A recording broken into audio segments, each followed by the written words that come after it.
බිරිඳගේ පියයුරුවලට හානි කළ සැමියා පොලිසියේදී මෙසේ පාපොච්චාරණය කරයි. මහත්තයෝ අහගනින්න එහෙනම් විසඳන්න පෙර නඩුවක් ඕකි කැන්දන් එද්දී අම්මල හෙව්වෙම ඕකිගේ අඩුවක්. ඒ නිසා මං තැනුව දෙන්නට පුංචි පැල් මඩුවක්. හිඟ ඇතත් වැඩ කෙරුවේ කුලියට කෙරුවේ නෑ මං කිසි අඩුවක්.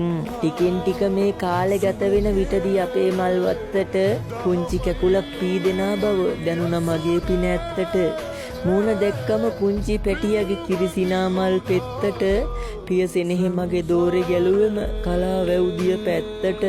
දිනක් වැඩ නිම කරලා එනකොට තිබුණ කඩදහි පතක ලියලා සෝම එක්කල යන්න යන බව පොඩි පුතුව මගේ සෙවණි කියලා.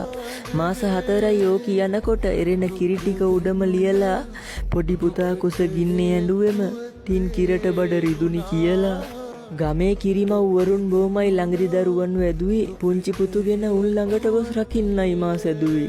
ඒ වුණත් නෑ ලැබුණේ පැටියට කුසට මව් කිරි බිඳුවේ. ඒ නිසයි මාස 6 යනකොට පුතුට සොහොනක් හැදුවේ. ඕකී ඇවිදින් දික් කසා දෙක පෝරමයගෙන දාලා නඩුවක්. මූණ දැක්කම අනේ සිහි උනේ පොඩි පුතා ළඟ නොමැති අඩුවක්. සමා අවසර ස්වාමිනී මේ ඒකිනම් මහ පුදුම බඩුවක්. පුතුට නැති කිරි ඇයට මොකටද මතක් කුණියඳ යටයි කඩුවක්.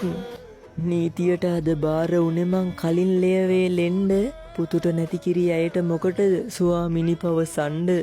මොට්ට කඩුවෙන් කැපුවේ පියයුර පුතුව මට සිහිවෙන්ඩ. තීන්දුව දෙනු වැරදි කරුවෙමි කමක් නෑ එල්ලන්ඩ.